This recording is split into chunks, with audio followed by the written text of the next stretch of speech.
తాతగారు మేఘ గురించి ఒక మాట చెప్పండి. అది నా మనవరాలు కాదు, మా అమ్మ. బామ్మ మీరు? ఎప్పుడో పోవలసిందాన్ని, అది డాక్టర్ అవడం వల్ల ఇంకా ఉన్నాను.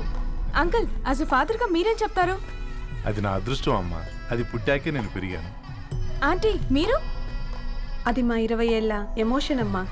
పిల్లలు అదొక రాక్షసి రౌడీ, అది మా చాక్లెట్స్ అన్ని తినేస్తుంది.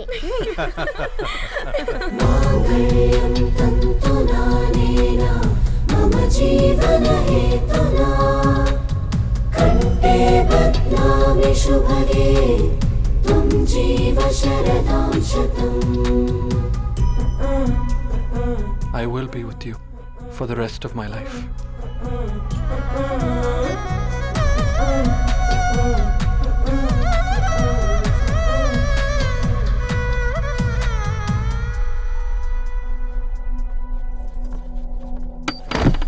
Megha! Megha!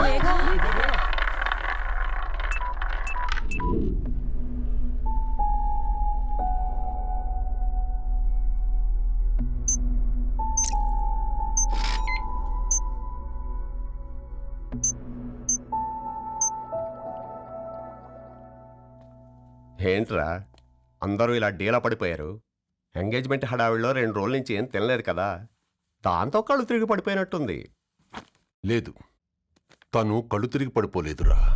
ఏంట్రా ఏమంటున్నావు? అవునరా, తను ఎక్కువ కాలం మనతో ఉండలేదు. ఏంట్రా ఇది? It's a rare genetical disorder. మెడికల్గా దీన్ని స్పింగోహిపోడోసిస్ అంటారు. త్వరలోనే పెళ్లి కూడా పెట్టుకున్నాం, ఇంతలోనే ఇలా ఎలా?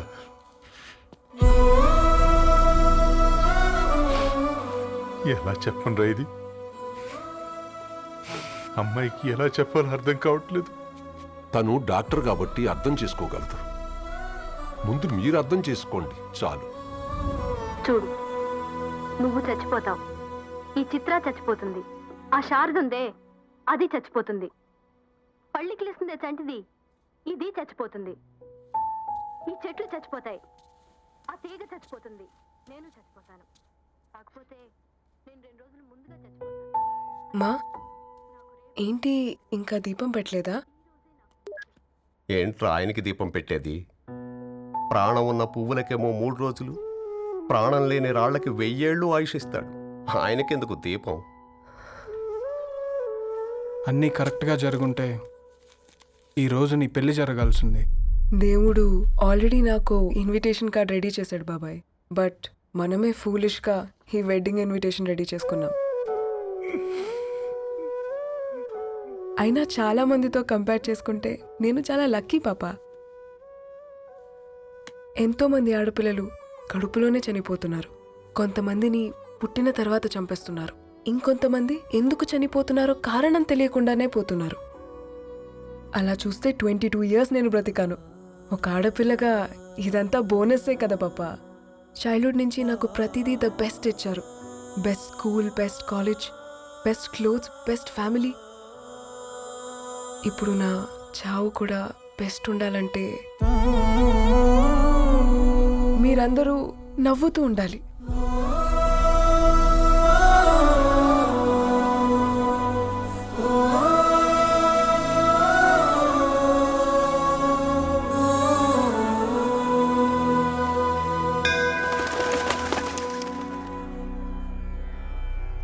दीर्घ आयुष्मान भव.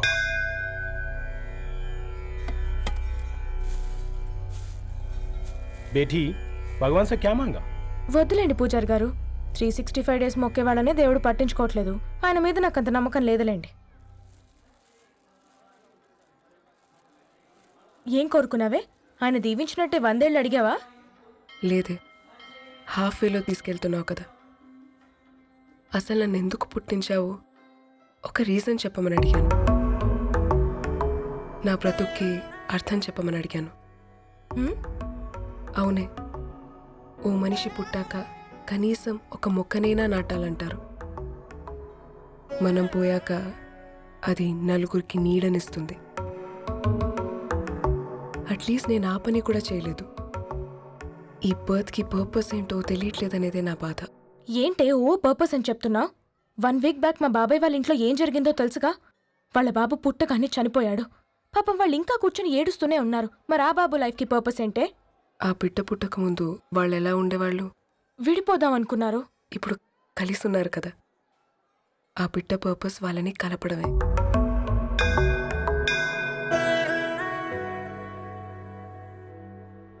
అలాగే నా లైఫ్కి కూడా ఒక పర్పస్ ఉంటుంది. बेटी हाँ?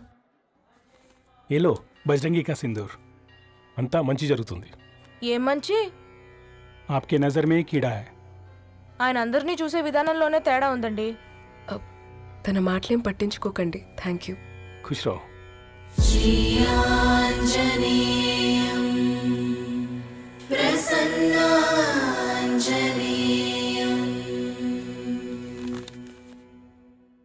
ధారణి, నేను చదివిన మొట్టమొదటి కవిత ఈ 3 అక్షరాలు. ఏంటి ఇది? ఏదో డైరీలో పేపర్లా ఉంది.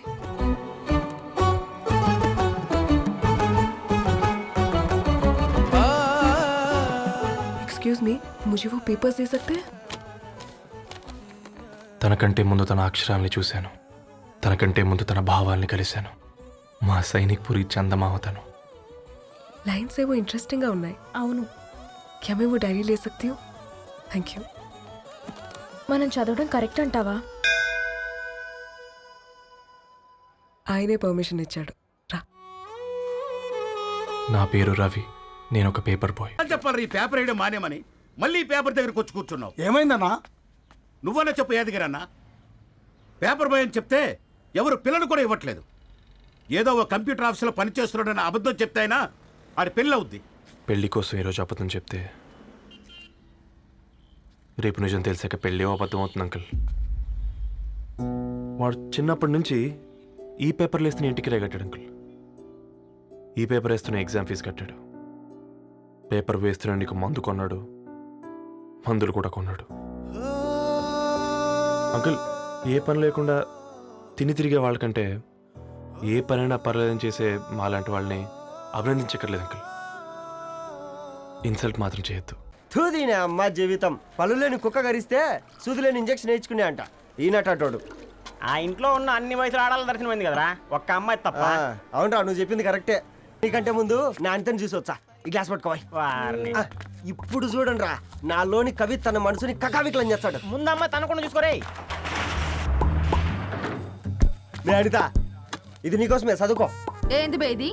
జనాలు వాట్సాప్ ఫేస్బుక్లతో ఇసిగిపోయి ఉన్నారు మ్యా. గోయింగ్ బ్యాక్ టు రూట్స్ అని చెప్పి నా మనసులోని భావాలన్నీ సూటిగా సుత్తి లేకుండా స్ప్రైట్ తాగినట్టు కవితగా రాసిన అంట. తీసుకో.